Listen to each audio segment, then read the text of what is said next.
welcome everyone.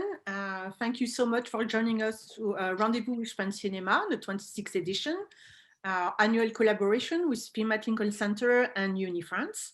My name is Florence Elmosini. I'm a head curator for Rendez-Vous and senior programmer at Thematic Center. So today I'm very honored, very excited to have the director, Nicole Garcia, and the lead actress of the film, Stacy Martin, to talk about Amant, Lovers, that you just watched on our virtual cinema. So thank you for joining. And I'm going to start with what I always call an easy question, but it's usually not an easy question, to the director. So Nicole, can you tell us a little bit about the origin of the film that you co-wrote with your usual partner, Jacques Pieschi, and what was the point what you wanted to develop in this beautiful film noir love triangle thriller? In French, huh? In French. Shame on me, shame on me. Bon. J'ai, pour la première fois dans ma longue collaboration avec Jacques Pieschi, c'est lui qui m'a apporté une idée. On ne sait jamais comment naissent les idées. Voilà, ça arrive tout d'un coup. Et puis là, j'étais un peu sèche, comme on dit. Et lui, il m'a dit, j'ai une idée. Je comptais en faire un roman, mais voilà.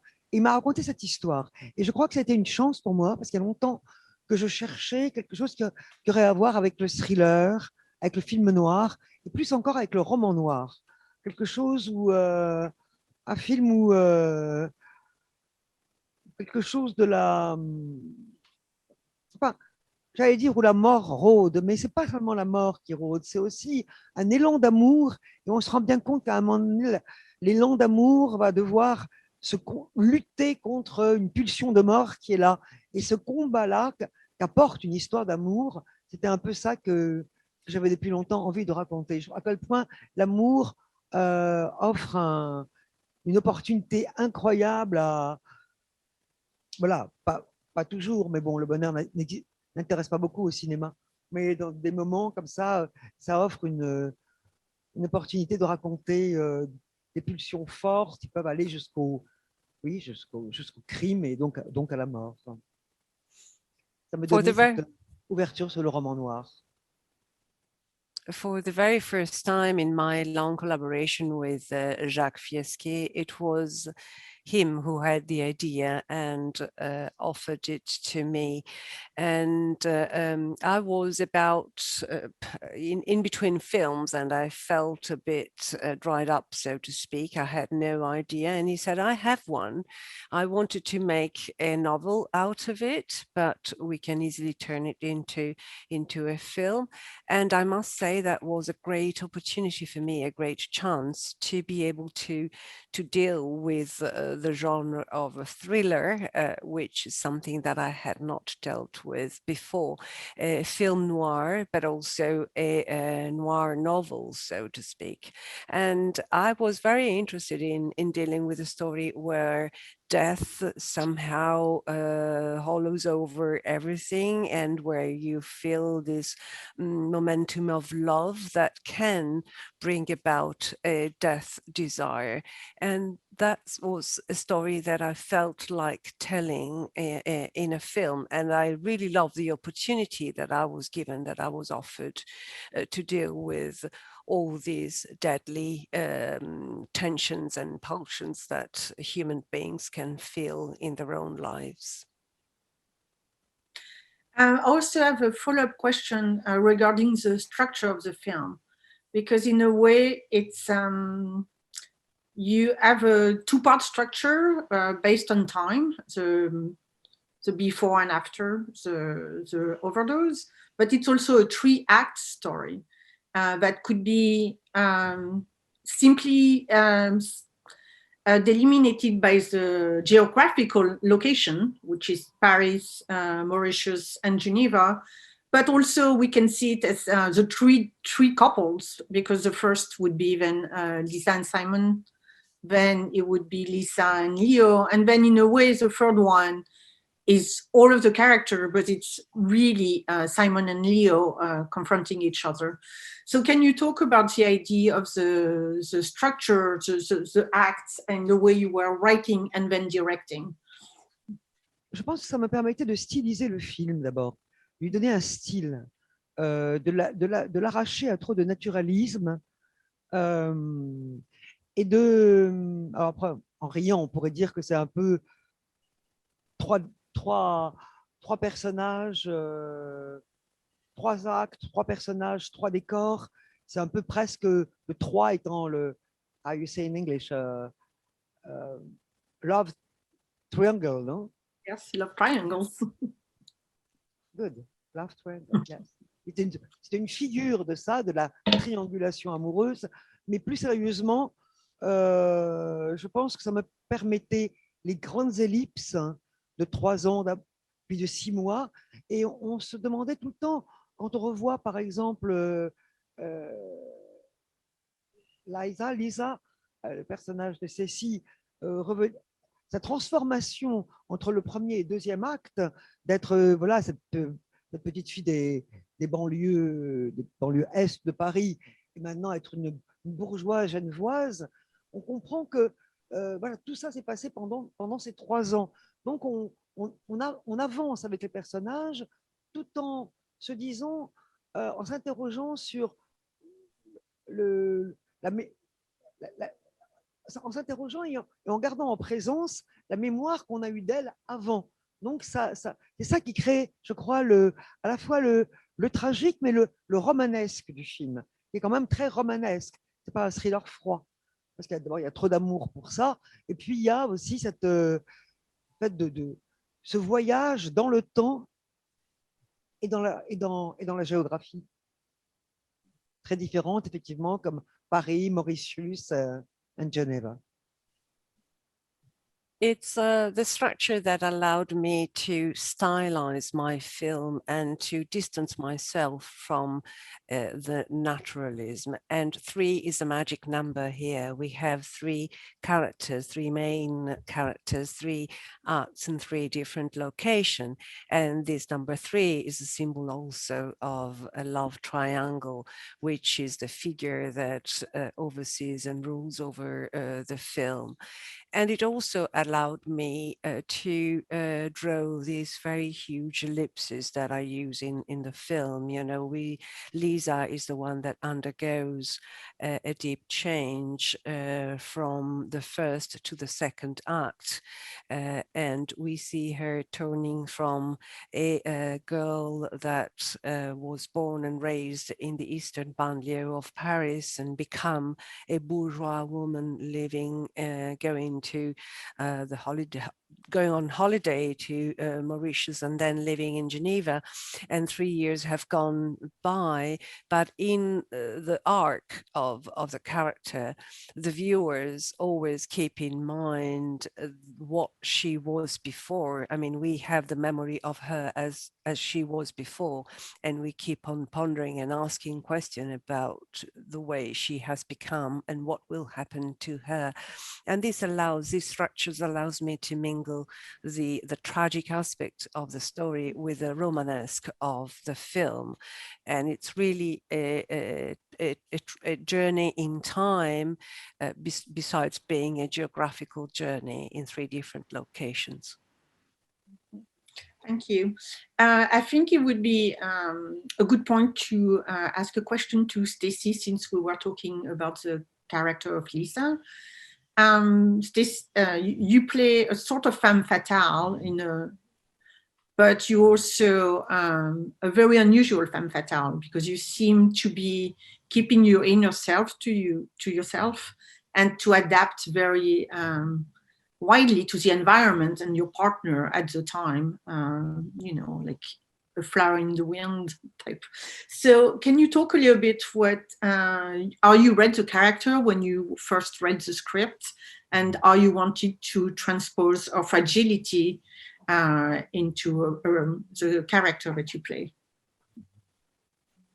For me, I read the script and I was immediately just struck how much mystery she had.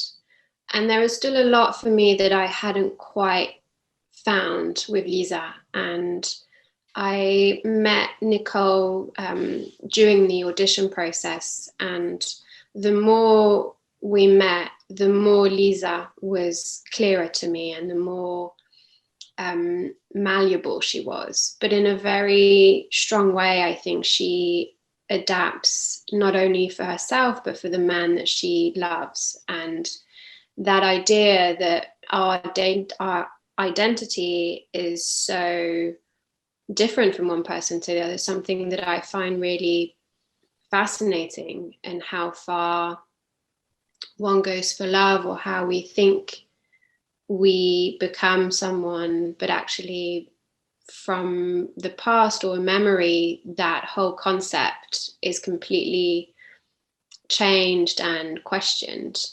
For me, the film is also a lot about taking space and ownership of your own self, regardless of people around you. And the struggle that Lisa goes through is one of being defined by men around her. Mm-hmm. And without, have people seen the film now? Can I talk about the end? Okay. I think by the time we get to the end, it's so important to see her go beyond that constant referral to men in relationships. And I just thought it was a really fascinating way of exploring those dynamics. I mean, she has a strong relationship with her dad too, even so it's not one of the main story, but it shows how she built herself from her father, because there's no mother, there's no woman around. It's just her father, Simon, Leo. And that's how she seems to building herself. So you don't really know how she is, and it's difficult to portray someone that's internal like this, and to make her very interesting to look at and to try to understand. And I think it's a really beautiful performance. Oui, c'est sûr, parce que c'était très important pour moi de montrer que c'est quand même Lisa qui est l'héroïne de ce film. Et c'est vrai, je dis, c'est bien un personnage ambivalent dans le film, c'est bien elle, mais elle arrive à un moment donné enfin, elle est terriblement amoureuse de Simon, même plus qu'il ne l'est d'elle. En tout cas, elle a une grande dépendance par rapport à lui, donc elle sombre quand il la quitte. Mais après, effectivement, elle répare sa dépression et son désespoir avec Léo, avec l'amour de Léo, l'argent de Léo, le confort de Léo, et ça, sans cynisme, mais elle le reconnaîtra facilement, quoi, devant Simon, qu'elle a une reconnaissance pour lui et qu'il lui a fait du bien. Elle n'est pas, on sort comme ça d'un amour romantique, quoi. Elle quitte pas tout pour aller vers Simon. Et elle arrive, elle a la placidité, presque la mélancolie personnelle pour enjamber deux mondes sociaux comme ça, avec une facilité. Et c'est ça qui fait le terrible de leur histoire entre Lisa et Simon, c'est que quand ils se retrouvent, ils vont être ils ne sont plus dans le même camp social, alors qu'ils ont été, qu'ils s'aiment depuis 15 ans, depuis qu'ils étaient à une secondary school. De temps en temps, un petit mot d'anglais. Donc,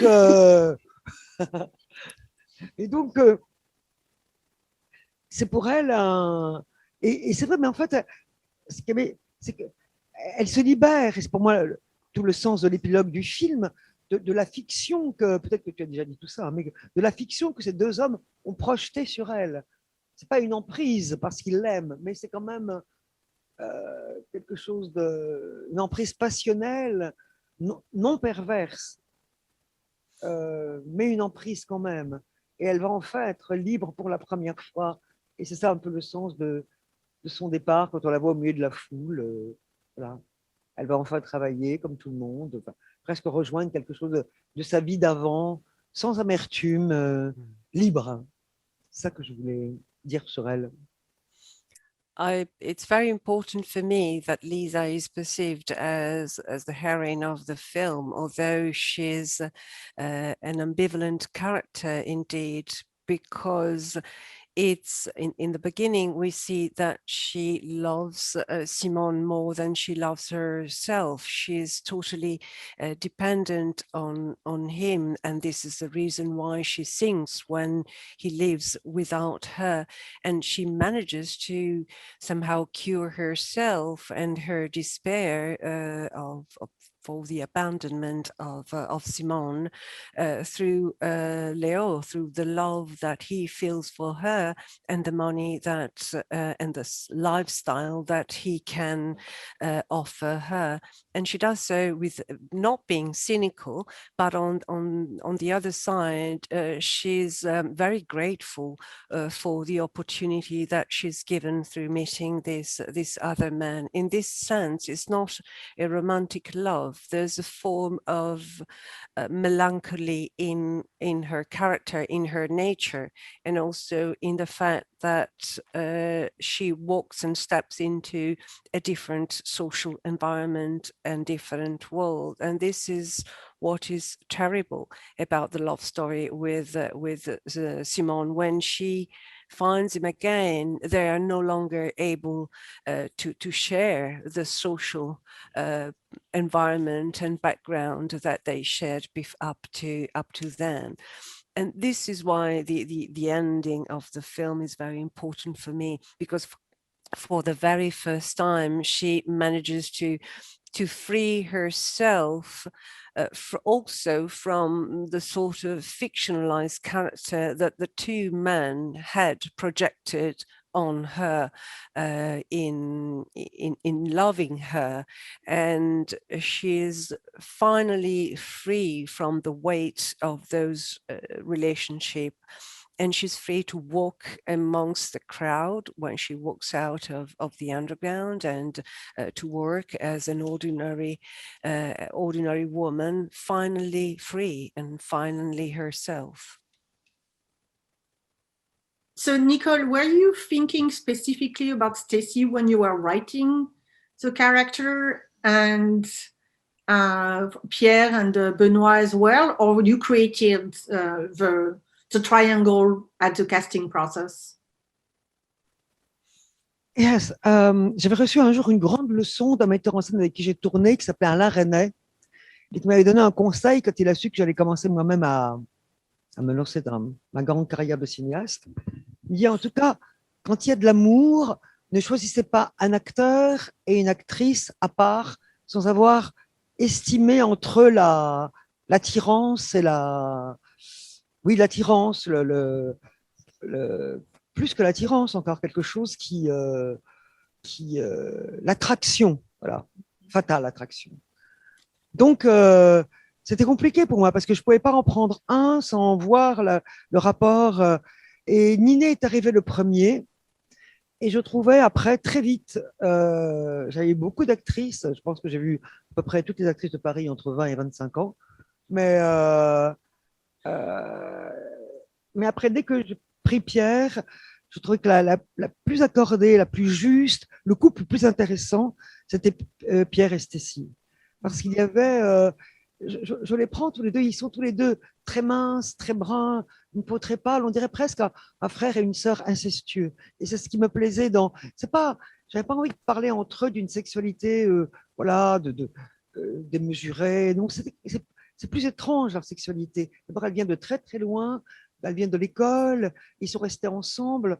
Le premier plan du film les montre lovés l'un contre l'autre, mais en même temps dans des draps très sombres qui commencent à donner une sorte de carte noire dans le film, qui est la première carte noire qui s'abat comme ça dans le film.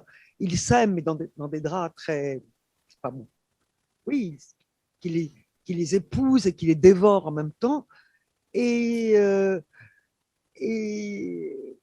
quand je parle de cette... voilà, ils ont une sexualité, on le voit après et un appel sexuel entre eux, mais c'est pas la chose première, c'est plus mystérieux. Ils sont comme des inséparables, et quand on veut couper les inséparables, ben là le sang arrive. Ça, c'est bien dit. Ça. I remember the lesson that I learned from a filmmaker a long time ago, Alain René, and he gave me this piece of advice, which was very useful for my first film when I was starting becoming a director myself. He said, when you have a love story, don't choose an actor and an actress based on other reasons than the fatal attraction that is triggered in the encounter of those two performers. It has not been easy. It was very complicated. I chose Pierre Niney first, and I must have seen all the Parisian actors between 20 and 25. And then I thought about Stacy, and I thought that they were going to form a very interesting couple. Also body-wise, you know, they have similar physicality in a way, and a relationship that is very symbiotic, almost an incest, almost as if they were brother and sister in a way. And they grew up together. They attended the same secondary school. So their own sexuality is not the sort of typical passion sexuality. It is something that has to do also with a sibling form of love. And we see this in the opening shot when they are hugging each other in bed, and they are covered on these black sheets that somehow are an indication of the film noir that we are going to see. They are unable not to live distant from one another. They need to be close. They are inseparable. And this is the form of attraction that binds them very much. I don't know if it was shot chronologically. So if you did Paris first, then Mauritius, then Geneva, or if you had to mix and come back. But related to that, Stacy, did you how did you build the construction of your character? Because I don't know if it was shot, you know, in order the way you develop yourself in the film. So you would have to come back otherwise. Can you talk a little bit about that? Yeah, we shot in Geneva first, I think. On était à Genève. And then we did l'île Maurice. And then Paris. But for me, what was so helpful is that the filmation Mauritius at the end. At the end. Mauritius at the end. Oh yeah, we finished there. Yes. We finished by. But what was interesting is, for me, it's like a triptych, and it's not necessarily about showing different stages. It's more about finding how one evolves and how Lisa grows and changes.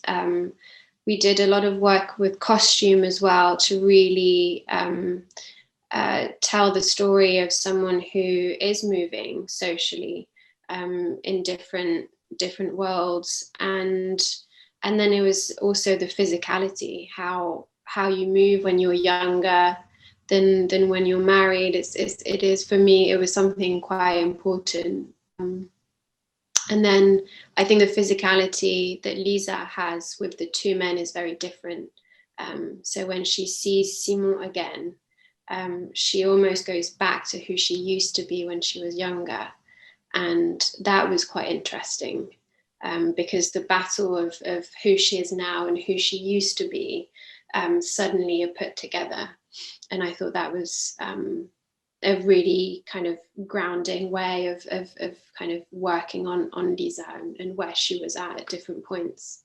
I wanted to ask, I don't know much, we probably don't have that much time, but I wanted to ask Nicole about the idea of the film noir. And what type of maybe research or movies or books you were thinking about when you were writing and directing, and if you gave specific movies or books to read to Stacy, because There's one of the little cart of film noir at the beginning is when they watched Stanley Kubrick's The Killing, I think. And it's a really beautiful scene because you see the projection, you have the light, it's very dark, and they question each other. I mean, she questioned him about what do you think happened at the end? Do you think he dies? And it's a sort of premonition of what's to come. But I really love that scene. So I was wondering if you watched a lot of films or books dealing with this, and if you gave your actors some specific films or books to study or read or immerse himself in. Je n'ai pas compris que vous parliez du... J'ai encore beaucoup de progrès à faire. Ah oui, je n'ai pas compris que vous parliez du film qu'il regarde. Oui, c'est bien The Killing de Kubrick qui regarde. Absolument. The first movie of Killing, yes. Et, donc, c'était pas et d'ailleurs, c'était une petite erreur cinéphile que je fais là, parce qu'à la fin, on n'est pas sûr. Il est arrêté, mais il n'est pas sûr qu'il meure. Il ne pleure pas, comme dans d'autres films de Kubrick. Mais c'est vrai qu'elle peut en avoir peur, et ça permet à Simon de dire comment tu veux qu'on finisse, quoi. Donc, comme effectivement, c'est prémonitoire, c'est ça que vous disiez, prémonitoire c'est prémonitoire de la manière dont, effectivement, du danger qui les menace. Moi, j'ai toujours aimé plus que vous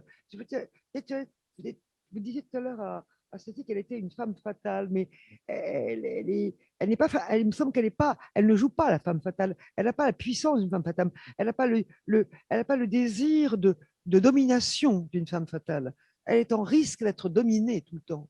C'est plus que ça. Elle est fatale parce qu'elle attrape, parce que les hommes, parce que sa beauté et son charme et son mystère surtout font délirer ces deux hommes-là. Enfin, ils y trouvent chacun, alors que ce sont des hommes d'un âge différent, ils y trouvent chacun la réponse à la vie qu'ils voulaient en elle, mais elle-même, elle n'a pas d'intention dominante sur eux.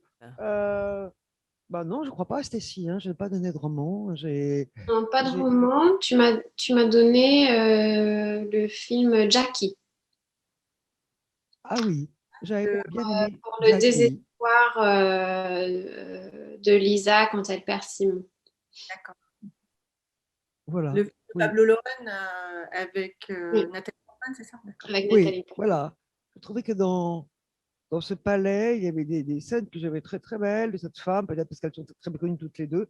Et je trouvais qu'il y avait quelque chose, à un moment donné, d'une douleur admise, mais après, quelque chose de contenu et qui faisait. Parce que c'est vrai qu'il y a ce fil tragique dans le film et dont Stacy s'empare. Et c'est vrai que même quand il se passe de Odie à la fin de l'acte 1, quand l'acteur Oded, yes, Oded, il a cette overdose. Je parle anglais de temps en temps, mais je sais que vous n'appréciez pas. Bon, donc quand il a cette overdose, c'est une sorte de carte, on dit, de la mort qui se joue tout de suite, et c'est un fil qui continuera pendant tout le film, quoi. Même quand on sera dans les eaux somptueuses de l'océan Indien, ce fil noir continue, quoi. C'est pas un voyage, et on sent bien qu'il y a quelque chose et c'est ça qui me plaît toujours dans les films, quand il y a une tension, quand il y a c'est ça que j'aime dans le récit, quoi. Quand il y a cette tension, quand il y a quelque chose qui menace les personnages, qui rôde autour d'eux, cette précarité qu'on retrouve dans la vie elle-même, mais souvent, c'est porté à incandescence dans le film noir, mais on sent bien qu'on est parfois en danger, que les choses, que beaucoup de choses vous menacent et nous menacent. Et c'est ça que je trouve assez parfait et que j'ai aimé raconter comme ça, de manière stylisée dans Lovers. It's as for Stanley Kubrick's film, actually, I made a sort of cinephile mistake, not being sure if he died or not.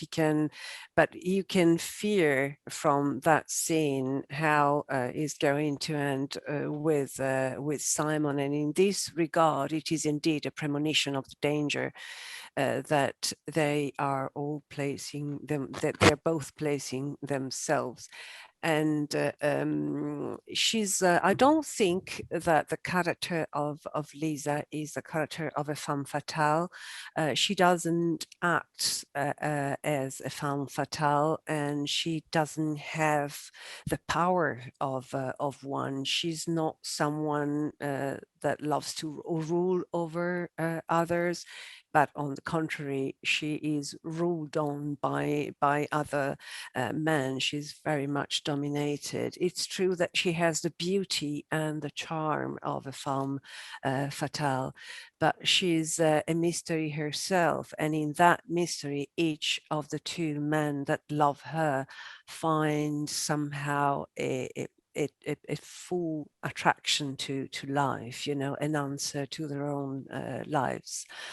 Amongst the references was Jackie by Pablo Larraín for the situation of total despair that both character Jacqueline in Pablo Larraín and Larraín's film and Lisa find themselves, this excruciating pain and suffering that sometimes you show, but most of the time is completely unshown to others, but you see in the traits of the face.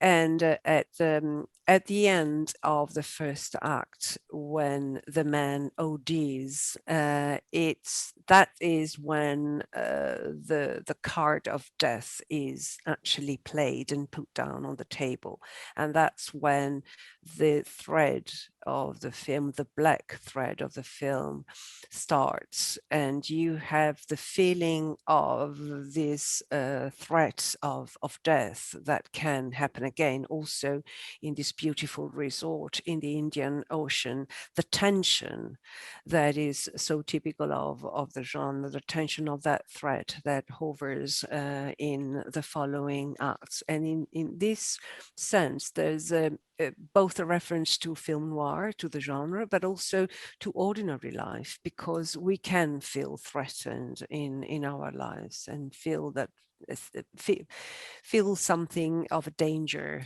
surrounding us. I think we are running out of time, but I certainly hope you will work together again. Maybe we can see a movie, an English language movie made by Nicole with Stacy. What happened to Lisa after all this is over? There's definitely more stories that can come up from her character and the way she's portrayed by Stacy. It was really nice discussing with you. I hope we can do it in real life next time. Yes, I hope, yes. In New York. In New York, yes. But it was, thank you so much for talking to us about the film.